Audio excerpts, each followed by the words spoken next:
शर्मा जी की बेटी। सरल, सुशील और शांत, ये क्वालिटी थी सरस्वती की, जो कि शर्मा जी की बहू थी। क्या है बहू, जब देखो तब किचन में खटर पटर करती रहती हो, लेकिन खाने को कुछ देती ही नहीं। कैसी बात कर रही हो पीयूष की अम्मा?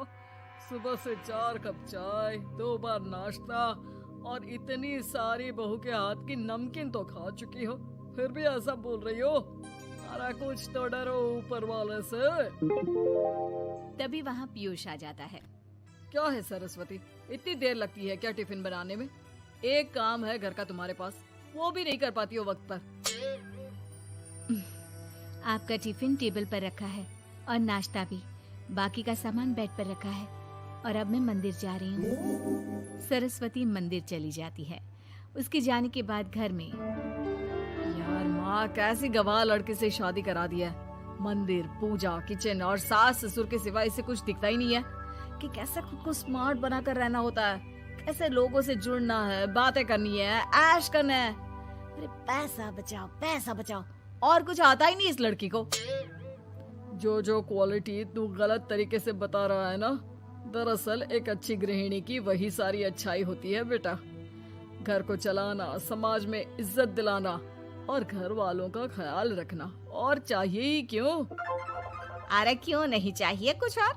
लड़की ऐसी होती है कि घर आए तो पूरा घर बदल कर रख दे, सभी को खुश रखे। लेकिन बहू के अंदर तो ये सारी क्वालिटी है ही नहीं। अरे खुश तो उन्हें रखा जाता है जो खुश रहना जानते हैं। तुम लोगों को तो कोई खुश नहीं कर सकता। पिताजी, अब आप ही लोग सोचिए, क्योंकि मैं किसी और से शादी करना चाहता हूँ। आप लोगों को बहू के साथ रहना है या मेरे साथ? क्योंकि मैं अब इसके साथ नहीं रह सकता। मैं बहू को नहीं छोड़ सकता। उसके मरते पिता को मैंने वादा किया था कि मैं उसे बेटी बनाकर रखूंगा। तो ठीक है ना माँ, तैयार कर ले अपना सामान, हम दोनों किसी और घर में रहने चलेंगे तेरी नई बहू के साथ। अरे हाँ बेटा, वही ठीक है, लेकिन मैं तेरे पिता के बिना भी तो नहीं रह सकती। तो मेरे बिना रह सकती हो? ठीक है, मैं अकेले ही चला जाता हूँ। बेटा वहाँ से चला जाता है, लेकिन सास का दिल नहीं लगता। बहू मंदिर से भी हो आती है और फिर, माँ, पिताजी, खाना लग गया है, खा लीजिए। हाँ, तुझे बस आता ही क्या है, खाना बनाना और खाना खिलाना। अरे सुन, मेरे सारे कपड़े पैक कर दे। क्यों माँ जी, कहीं जा रही हैं क्या?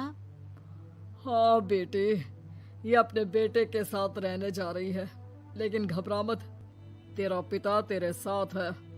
बहू समझ नहीं पाती कि उसके साथ हो क्या रहा है, लेकिन फिर ससुर उसे सारी बात बता देता है। बेटा, ये नई बहू कब आ रही है? मुझसे घर का काम नहीं होता। वैसे भी तेरी पहली निकम्मी बीवी ने मुझे किसी काम का नहीं छोड़ा। माँ वो बस आने ही वाली है, और हाँ माँ, उसके आगे ना थोड़ा स्टैंडर्ड से रहना, क्योंकि वो थोड़े बड़े घर की लड़की है। उसका एक स्वैग है, स्वैग। तभी वहाँ एक बहुत सुंदर सी लंबी सी लड़की आती है। हे पीयूष, भागकर कैब से मेरा सामान ले आओ, और हाँ प्लीज एसी ऑन करके जाना। रीमा, ये मेरी माँ है। तुम चाहती थी ना कि मेरी माँ हम लोगों के साथ रहे। हेलो आंटी जी, हम लोग ना जल्दी शादी कर लेंगे, फिर मेरी जैसी टॉप लड़की आपको अच्छी बोलेगी। एक्साइटेड होंगी ना आप? पर नो इश्यू। पीयूष, सामान ले आओ ना, एंड आंटी आप पानी ले आइए प्लीज। माँ को तो समझ में ही नहीं आता कि वो क्या करे। वो बहू के लिए पानी लेकर आती है तो उसका पैर पर्दे में फंस जाता है और वो गिर जाती है। ओहो, पूरा पानी गिरा दिया। कांच का ग्लास क्यों छूती है जब हाथ पैर नहीं चलते? कितनी मुश्किल से मैंने और पीयूष ने ये गृहस्थी बनाने की कोशिश की है। अरे पर तो क्या हो गया, एक गिलास ही तो टूटा है। अपने घर में तो रोज एक तोड़ती हूँ, लेकिन मजाल है सरस्वती कुछ कहे। और हाँ, मैं पानी वानी नहीं पिलाने वाली, मुझे ऐसी कोई आदत नहीं है। बहू हो, बहू की तरह रहो, समझी? तभी वहाँ पीयूष आ जाता है, जिसे देख रीमा रोने लगती है। देख लो अपनी माँ को। रोटी सुना रही है। और अभी तो मैं आई हूँ, थक गई थी, बस पानी क्या मांग लिया। कह रही है बहू हो, बहू की तरह रहो।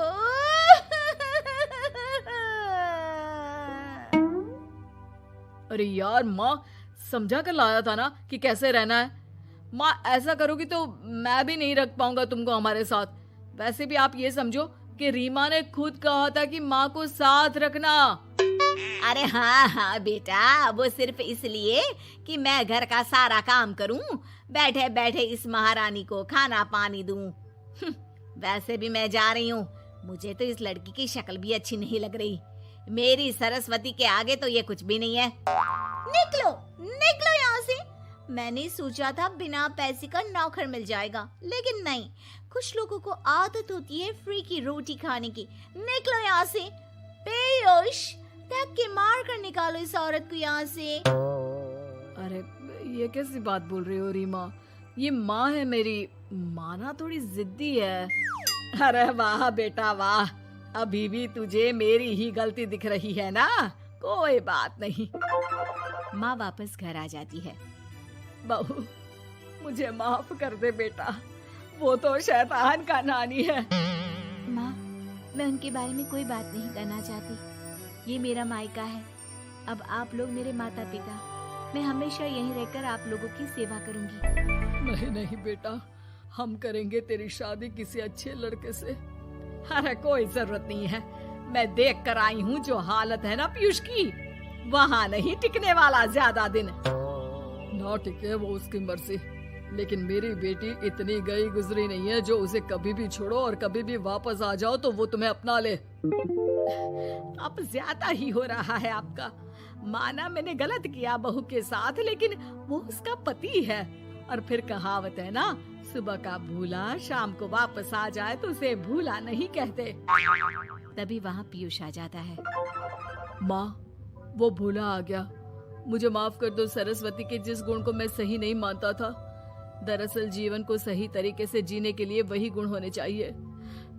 मुझे माफ कर दो सरस्वती, मैं आज के बाद तुम्हें और पापा को छोड़कर कहीं नहीं जाऊंगा। और मुझे भी बेटा।